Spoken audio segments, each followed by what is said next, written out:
नमस्कार। मेरे इस YouTube चैनल पर आप सभी का हार्दिक स्वागत है, अभिनंदन है। मेरे प्यारे बच्चों, आप मुझसे पूछते हो मैडम BMR बता दीजिए। BMR समझ में नहीं आता है, बेसल मेटाबॉलिक रेट क्या है, कैसे उसकी कैलकुलेशन की जाएगी। तो इन सब के बारे में आपने मुझसे पूछा था।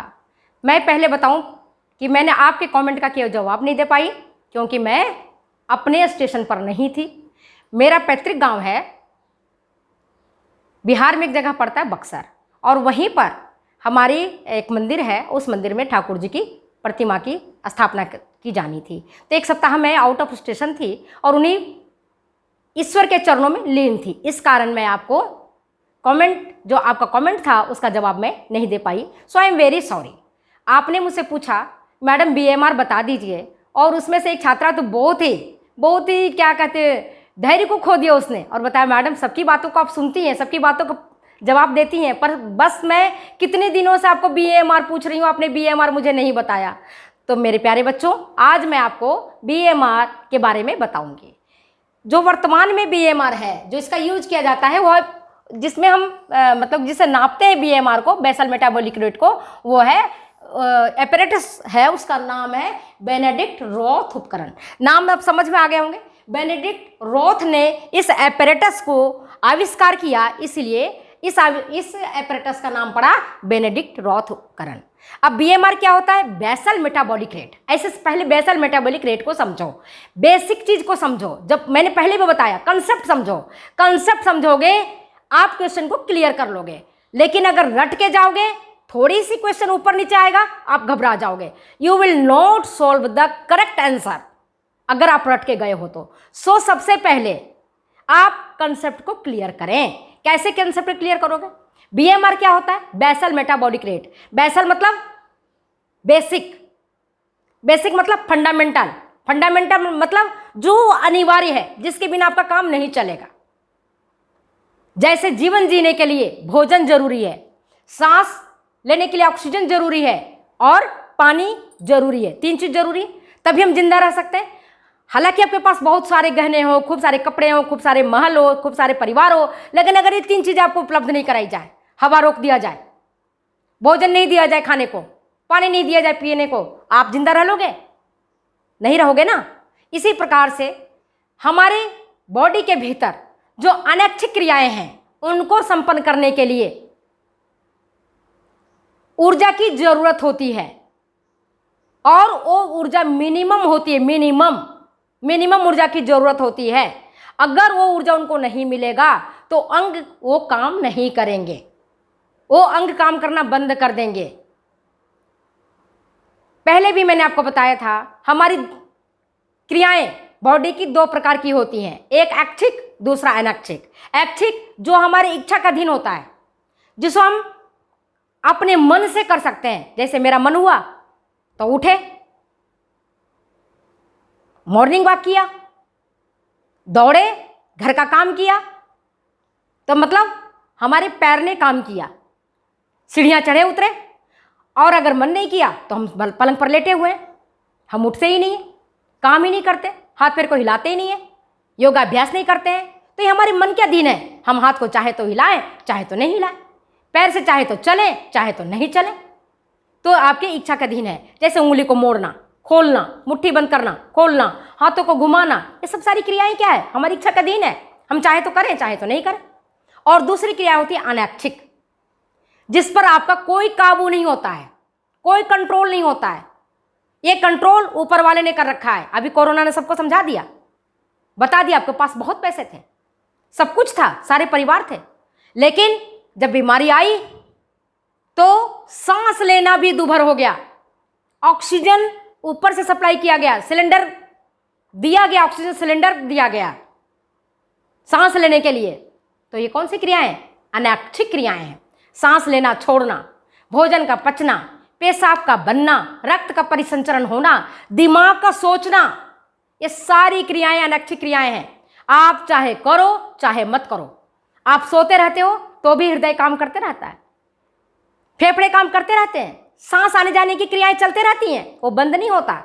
आप सो जाते हो, आप हर काम को छोड़ करके, भूल करके सो जाते हो, लेकिन जो अनैच्छिक क्रियाएं हैं, जिसको परमपिता परमेश्वर ने हमारी जीवित रखने के लिए बनाया है, संसार में हमें रहने के लिए बनाया है, वो क्रियाएं चलते रहती हैं स्वतः, बिना कहे हुए, बिना किसी के इशारे के काम करती हैं। वो अपने मन से काम करती हैं, आपकी इच्छा का अधीन नहीं रहती हैं। इसीलिए उस क्रियाओं को अनैच्छिक क्रियाएं कहते हैं। समझ गए बात को? ऐच्छिक क्रियाएं, अनैच्छिक क्रियाएं। तो बेसल मेटाबॉलिक रेट का जो निर्धारण होता है वह अनैच्छिक क्रियाओं के लिए होता है कि हमारे शरीर में जो अनैच्छिक क्रियाएं चल रही हैं, जैसे भोजन का पाचन हो रहा है, हृदय धड़क रहा है, सांस का आना जाना तय है, पेशाब का निर्माण हो रहा है, अन्य की गतिविधियां संचालित हो रही हैं, जो जिस पर आपका कोई काबू नहीं है, कोई नियंत्रण नहीं है, उन क्रियाओं को करने के लिए कितनी ऊर्जा की जरूरत पड़ती है वो मैंने आपको नेक्स्ट वीडियो में बताऊंगी। अभी मैंने बताया है कि इसके लिए हम कैसे ज्ञात करेंगे, कौन सी उपकरण काम में लेंगे, तो ये आपको बता रहे हैं। मेरे प्यारे बच्चों, आपको मैं बता रही थी बीएमआर को किस उपकरण के द्वारा बीएमआर को ज्ञात किया जाता है, कौन से उपकरण है। तो 2 प्रकार के उपकरण हैं। मैं ज़्यादा लंबा नहीं जाऊंगी क्योंकि आपके पास टाइम भी कम है और आप टीजीटी की परीक्षा दे रहे हैं, पीजीटी की परीक्षा दे रहे हैं। तो देखिए 2 प्रकार के हैं, एक होता है प्रत्यक्ष, दूसरा होता है अप्रत्यक्ष विधि से। तो प्रत्यक्ष विधि में टी-शॉट नाम का एक उपकरण है जिसका उपयोग में लिया जाता है, लेकिन उपकरण वो बहुत महंगा है और उसको बहुत टाइम कंज्यूमिंग है। जब टाइम कंज्यूमिंग है और महंगा है तो उसका काम खास करके हम काम में नहीं लेते हैं। किसको काम में लेते हैं? हम वैसे चीज़ों को लेते हैं जो कि महंगा नहीं है और आसानी से हो जाता है। तो ये इसके लिए बेस्ट जो वर्तमान में उपयोग में लिया जाता है उसका नाम है उस उपकरण का बेनेडिक्ट रॉथ उपकरण। इसमें 2 पार्ट है इसके, मुख्य रूप से याद रखना। ज़्यादा मैं आपको बात नहीं करती हूँ क्योंकि कंफ्यूज हो जाओगे, ज़्यादा चित्र में भी मत जाओ, अब थोड़ी सी चित्र में जाओ। एक होता है स्पायरोमीटर, इसके 2 पार्ट हैं, एक है स्पायरोमीटर और दूसरा होता है kymograph. Understand? One is spirograph and second is kymograph. 2 part इसके हैं इस उपकरण के, मुख्य पार्ट। तो जो स्पायरोमीटर है, ये वाला जो बता रहे हैं आपको स्पायरोमीटर वाला, यहाँ पर गोल सिलेंडर, माने सोचो कि कमरा टाइप का एक सिलेंडर बना हुआ है और इसमें इस व्यक्ति को लिटा दिया गया है। देख रही हो, इस व्यक्ति को लिटा गया है जिसका हमें बीएमआर नापना है। उस व्यक्ति को यहाँ लिटा दिया जाता है और इसके जो नोज है, नाक है, नोज में क्लिप लगा दिया जाता है ताकि व्यक्ति नाक से सांस ना लेने पाए। समझ गए? नाक से सांस नहीं व्यक्ति लेने पाए तो नोज क्लिप लगा दिया जाता है और यहाँ पर माउथ पीस उसके मुंह पर लगे रहते हैं। और यहाँ पर मैंने केवल फेफड़े का प्रदर्शित किया, हाथ पैर उसके नहीं दिखाए गए हैं क्योंकि वो व्यक्ति लेटा हुआ है। इतने चित्र में आपकी जरूरत नहीं है, आपको 2 चीजें याद करनी है। एक होता है इस उपकरण के 2 पार्ट हैं, एक होता है स्पायरोमीटर और दूसरा होता है काइमोग्राफ। याद आ गई समझ में? 2 पार्ट है इस उपकरण के, एक one is spirometer, another is kymograph. अब ये देखो यहाँ पर एक पुली जानती हो ना, पहले जमाने में शायद आप लोग नहीं जानती होंगे, हम लोग तो देखा है, कुएं में जब पानी खींचते थे तो पुली लगा रहता था, उसके ऊपर से रस्सी बंधी रहती थी, तो बाल्टी से हम पानी खींचते थे। ठीक है, पुली तो आप जानती होंगी। तो ये पुली है, ठीक है। ये पुली का एक पार्ट से आप ये देखो, एक लोहे की छड़ से क्या लटक रहा है? पेन, और उसी में लगा हुआ है क्या? इसमें 2 छड़ हैं, एक छड़ से पेन लटका हुआ है और दूसरे छड़ से इसका स्पायरोमीटर की घंटी लटकी हुई है। 2 छड़ हैं मोटे मोटे, एक है आपका जिसमें से पेन और स्याही वाली पेन, और यहीं पर एक ग्राफ पेपर, ग्राफ समझती हो ना, ग्राफ कागज लगा हुआ है, ठीक है। और यहां पर एक स्पायरोमीटर की एक घंटी लगी रहती है। यहां पर आप देखोगे कि इसी पर सोडा लाइम जो अवशोषक होता है, किसको अवशोषित करेगा? कार्बन डाइऑक्साइड को। व्यक्ति जब सांस लेता है तो क्या लेता है? ऑक्सीजन। छोड़ता है क्या? Carbon dioxide. तो जो छोड़ेगा तो ये किस में चला जाएगा? सोडा लाइम में। यहीं पर ऑक्सीजन का एक सिलेंडर रहता है, ऑक्सीजन सिलेंडर रहता है 6 लीटर वाला, समझे। और वो ऑक्सीजन जो सिलेंडर है वो पानी पर तैरता रहता है। 6 लीटर वाला ऑक्सीजन की सिलेंडर रहती है। इस व्यक्ति के मुंह से ऑक्सीजन का जो एक पाइप है जो कि लगा हुआ रहता है, जिसके माध्यम से वो मुंह नाक से सांस नहीं ले रहा है, वह व्यक्ति मुंह से सांस लेता है और मुंह से सांस को छोड़ रहा है। ठीक है, तो कार्बन डाइऑक्साइड छोड़ता है, वो कहाँ चला जाता है? सोडा लाइम वाले, ये जो आपका सिलेंडर दिख रहा है ना, ये इस तरह की एपरेटस, इसमें चला जाता है और ये अवशोषित हो जाता है और ऑक्सीजन ये ले रहा है। तो अब कब वो व्यक्ति जिसका हमें BMR नापना है, वह व्यक्ति कैसा रहता है? बिल्कुल निश्चिंत अवस्था में, कोई तनाव नहीं, कोई उद्वेग नहीं, किसी प्रकार का कुछ भी नहीं। उस व्यक्ति को कम से कम जो 24 घंटा पहले उसको खाना खाने नहीं देते हैं कि भैया तुम 24 घंटे पहले एक दिन उपवास करो, उसके बाद BMR नापते हैं, देखते हैं आपका BMR कितना है। ठीक है ना, मतलब आपकी बॉडी में आप कुछ नहीं काम करते हो तो आपको कितना ज़रूरत पड़ती है, आपकी बॉडी को कितनी ऊर्जा ज़रूरत पड़ती है।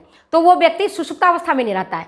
6 मिनट के लिए इस व्यक्ति को नापते हैं BMR और इसको लिटा देते हैं। एक गोल सिलेंडर है, समझो कि एक तरह का कमरा है या एक तरह का बक्सा है जिसमें उस व्यक्ति को लिटा दिया गया और व्यक्ति बिल्कुल तनाव रहित है, मतलब खुश है बिल्कुल, और अंदर चला गया जिसमें किसी प्रकार का ना तो उसको उद्वेग है किसी प्रकार का, ना क्रोध है, ना कोई तनाव है, बिल्कुल रिलैक्सेशन मुद्रा में है, मतलब बिल्कुल तनाव रहित मुद्रा में व्यक्ति को लिटा दिया गया है।